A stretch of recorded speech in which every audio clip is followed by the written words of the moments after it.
Welcome. This is going to be an Akashic Records reading. My name's Carrie. I am an Akashic Records and tarot reader, and thank you so much for coming by my channel. So today when I do this reading, Akashic Records, first of all, please feel free to comment if you are not as familiar with the Akashic Records, if you have some experience, or if you have any questions. I want you to feel comfortable. This is something I do regularly. I work in the Akashic Records. I teach classes on it. And I believe it is one of the greatest spiritual tools that we can connect with in order to gain insight, clarity, healing, wisdom, and a movement in our timeline to a better place that is available to us. So I try to tap in as often as I can for you, my subscribers. And if you're just stopping by, I'm so glad you're here. So I'm going to be tapping into this energy and just channeling and seeing what comes through. I'm not quite sure the direction the reading will go yet because it's very spontaneous. My view, I live here in Oregon, and I can see a beautiful view of Mount Hood, which is a beautiful mountain that is in the very northern part of Oregon. And she is a majestic beauty, and I feel a big connection with her as I'm tapping in right now to this reading. So let's just see what comes forth. And then let me know if you know what you think. The first thing I'm really hearing is that I feel like I'm tapping into some ancient wisdom here that you hold in your soul's blueprint.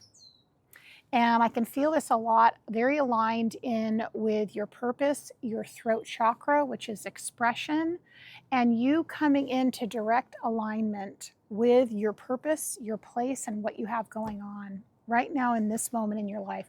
Now, this reading may resonate for some of you and it may not. Everything will be time-stamped below, of course, as always. And it also can be something you can come back to at any time. But I'm getting this image. And again, this is collective, but archetypes in past lives are very common. And I find that a lot of my people who come and watch my videos tend to have collective experiences. So let's move forward. So I'm getting an image of you being in a lifetime where you were a younger devotee of the goddess. That's what I'm seeing. In fact, you look very androgynous almost. You're a girl, but you have very, very short hair. And I feel like I'm seeing you in like this white, simple linen. It's like a robe dress, very austere, but then you're wearing like a rope belt around it. And I see you putting out your hand and bringing out something to the divine goddess as an offering, as a gratitude. And it looks like it is a flower and some fruit. This is confirmed by seeing this image here of the offering, which is to say this is connecting you in again. And also we have the moon coming out, which is a symbol for the divine feminine. We also have the kiss here, but that's another moon card. You can see that. And then we're also getting this ring here, which says the village. So this is something that was a part of your upbringing. Your grandmother, your mother, all of you were more, I would call you like priestesses. And remember, priestesses also too, it was very much an ingrained part of a lot of cultures, pagan cultures, before major religion took over. And this means we celebrate things like the harvest, the gathering. We focus on when things go into being dark and we don't have as much, we have to reserve our resources, things like that. And we have to work in balance with the gods, goddesses that are native to where we live in these indigenous areas is what I'm feeling. And there's a lot of harmony here for you in this lifetime. It feels, and I can see you're not wearing shoes, you're very connected to the earth.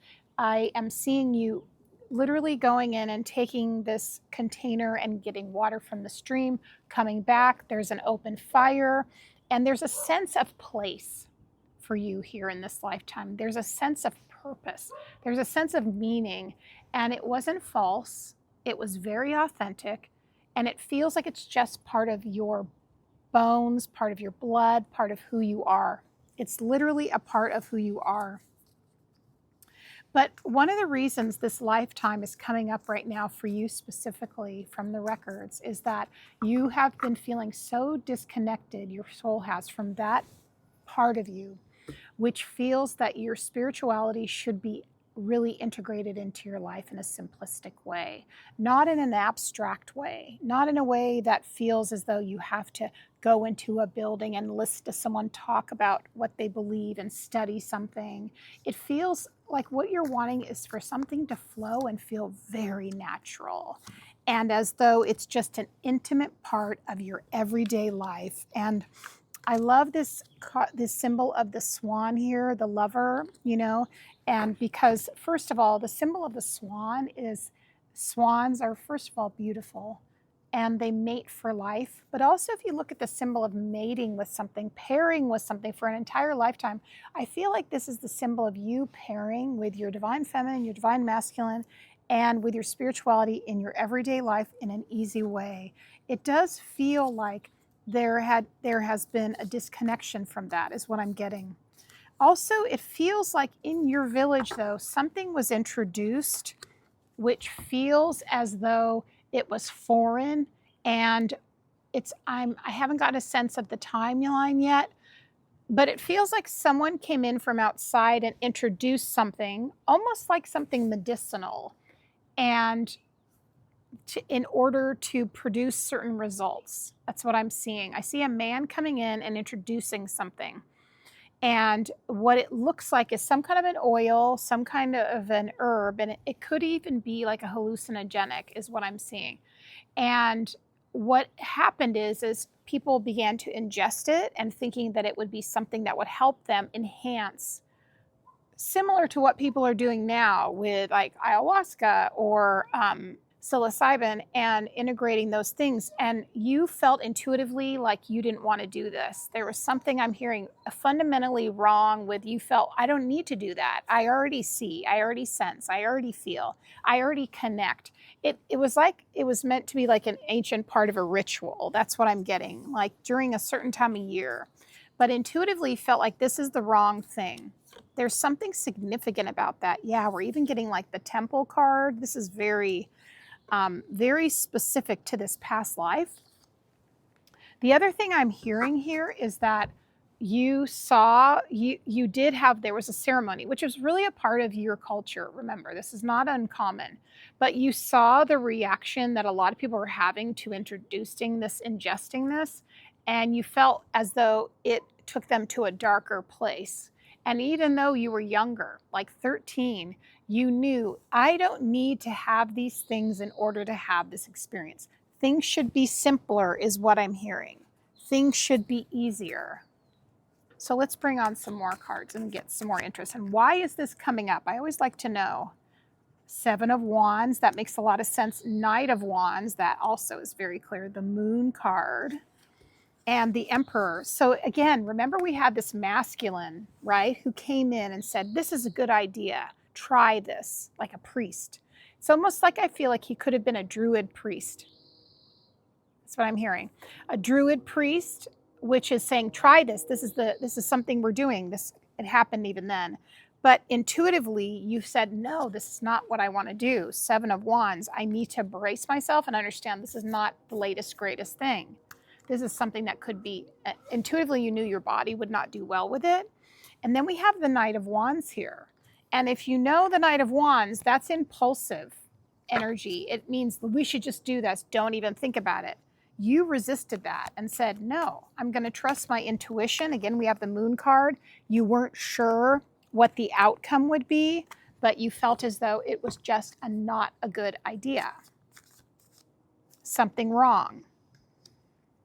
Two of Wands, Two of Cups, decisions, the Star card, the Well. This just makes perfect sense. Okay, I'll explain. So first of all, the number 2 is a number of duality. It's a number of choice, decision. For me, Two of Wands, Two of Cups. The Two of Cups actually is, for me, it's your parts of yourself, your masculine and your feminine. So your analytical, your decision-making, your action, and also your receptivity, your psychic abilities, and also your inner knowing, emotions. But there's something here where you felt split off, as though you would literally split off from a part of yourself if you did this. You knew. So again, you were putting up the Seven of Wands, but the Two of Cups actually is also your higher self with you, and also your spirit guides and you. It's the connection, the relationship telling you don't do it. Don't do it. As though some people might even have a very adverse reaction to this. It's something strong. We also have the Star card here. And this card is unique to this, the Well. So the Well has to do with creativity. It has to do with imagination. It has to do with vivid psychic awareness. But the Star card's also coming from soul memory, because soul memory, even at that age, even then, was telling you, don't follow everyone else's lead. Do what's best for you. Trust your own intuition. So I want to look at what the outcome is, and then we're going to look at why is this coming up now for you. That's always the reason with past lives, anything in the Akashic Records. How does this integrate with today? We're getting the Mountain, we're getting the One, and we're getting the Vision. This is all coming in. Okay, so right here, right away, the Vision, psychic awareness, right? And also the Mountain, we have literally, and I'm looking at the Mountain. Remember, we started this whole reading with that. There's some connection there, right behind me. So I feel like what this is talking about, this is probably a little bit to do with the terrain and where you lived, but they were all, I want to say, having their experience taking this. You stepped away and did not do it, and you were the one. And I feel like what I'm getting is that even though you were young, you were the only one who didn't have it and take it, and out of this group. And so a lot of people had adverse reactions, and I almost feel like some people experienced liver failure and some things happened, because I want to say it feels like there was something like arsenic in it, which obviously this is something from hundreds of years ago, so there wasn't as much awareness as what I'm hearing. But what you're doing is you're traveling through time right now, the part of you, because there is no time or space on a spirit level, and you're telling yourself today, in this moment, as I'm looking at the Mountain, it's better to be on the side of saying no to something. It's better to make the decision that you don't have to follow the madding crowd, that you are the one, that you break away. You do not need to be accepted. You do not need to be pressured. You do not need to be part of the group. You can do your own thing and trust yourself.